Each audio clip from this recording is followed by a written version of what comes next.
Bonjour, aujourd'hui je vous propose une recette de motla, des pains marocains cuits au tagine ou à la poêle. Coucou, alors aujourd'hui je vais faire des motla, c'est des pains cuits à la poêle ou au tagine. Par contre aujourd'hui je vais faire 100% farine parce que j'ai plus de semoule extra fine. Donc en premier temps il faut préparer le levain. Alors moi j'utilise cette levure boulangère parce qu'elle est superbe, un sucre et de l'eau tiède. Alors, il faut mettre un sucre,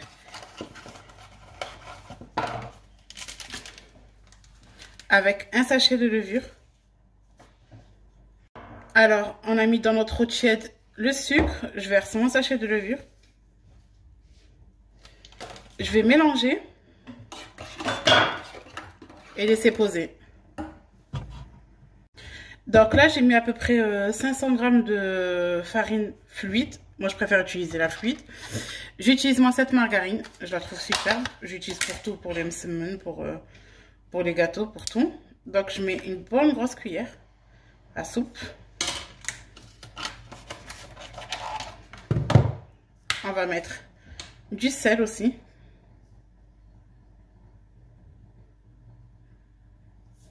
Sur le côté. Maintenant, comme vous avez vu, j'ai fait un puits. Je vais venir verser au milieu mon levain. Et là, je vais commencer à pétrir.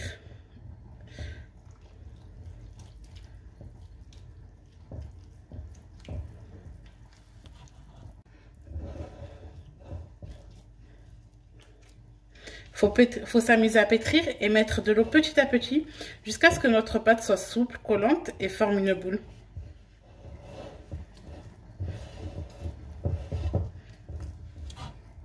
Alors, quand j'arrive à ce stade-là, vous avez vu, elle est pas belle. Moi, je préfère la travailler sur mon plan de travail.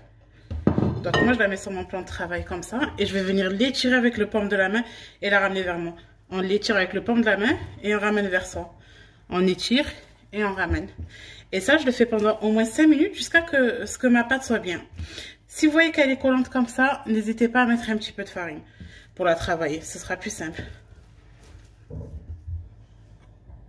Comme vous pouvez voir, j'ai assez travaillé ma pâte. Elle est vraiment souple. Je vais la couvrir d'un film alimentaire afin qu'elle ne colle pas sur mes torchons.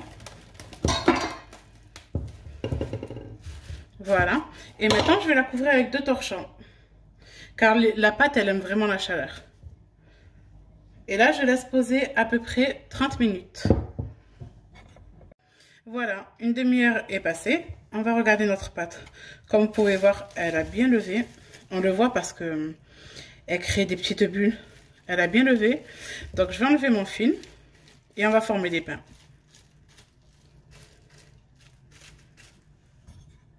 Alors, pour former les pains, moi, je les forme sur un papier cuisson. C'est plus facile. Alors, je mets mon papier cuisson. Je vais fariner ma pâte parce que sinon, elle colle. Et je vais séparer ma pâte en 3 pains.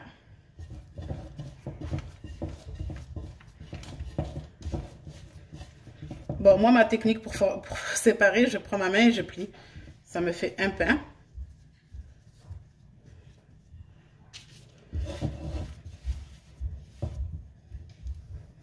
Et mes 2 autres pains.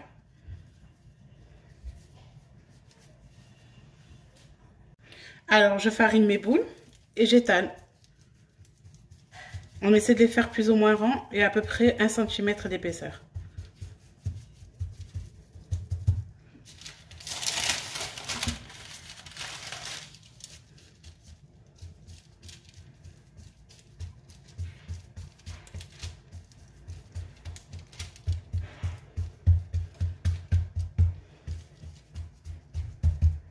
Là, j'ai étalé les 3 pains. Je vais les mettre de côté et je vais les couvrir pour la seconde pousse. Et là, je relaisse pousser à peu près 30 minutes. Voilà, cela fait 30 minutes que mes pains posent ou lèvent, comme vous préférez. Comme vous pouvez voir qu'ils ont gonflé.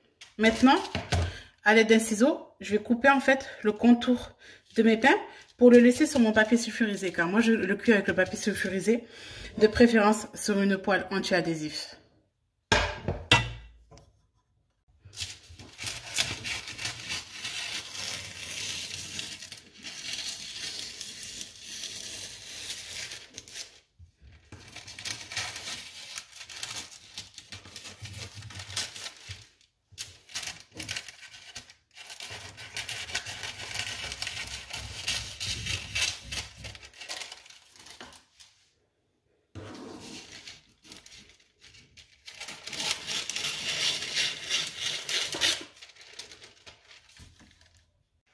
Voilà, maintenant que j'ai préparé mes 3 pains, je vais allumer sur ma poêle à feu doux. C'est-à-dire, je vais le mettre à 4-5 ma poêle, voire même selon le feu s'il est fort.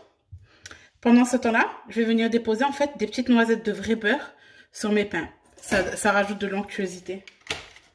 Et ça donne aussi du gourmand au pain.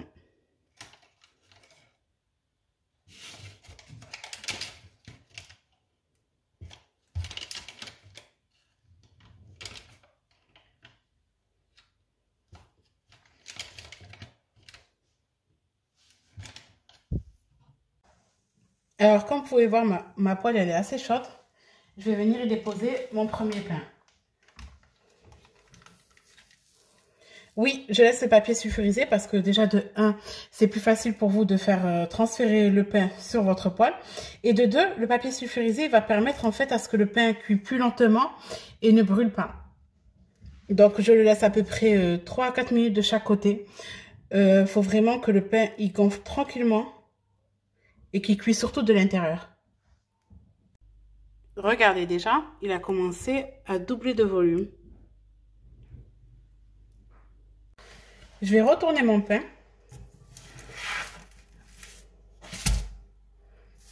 Vous avez vu, il est vraiment beau, il est bien doré.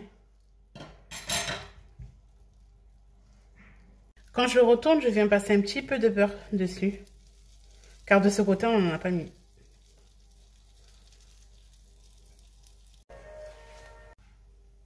Alors le pain, j'ai essayé de vous le montrer. Il a vraiment gonflé de fond. Comme vous pouvez voir, il a triplé de volume. Donc, faut pas hésiter à le retourner. Je prépare à côté de moi un torchon propre. Car le pain, ça aime en fait, dès que ça sort de la cuisson, être déposé sur un tissu. Pour éviter en fait la condensation et l'humidité. Il y a certaines personnes qui n'aiment pas que les côtés restent blancs. Alors dans ce cas-là, vous prenez une cuillère et vous tenez le pain comme ça, droit, et vous vous amusez à le faire tourner afin que les côtés dorent. Alors, on m'a souvent demandé comment savoir si notre pain est cuit.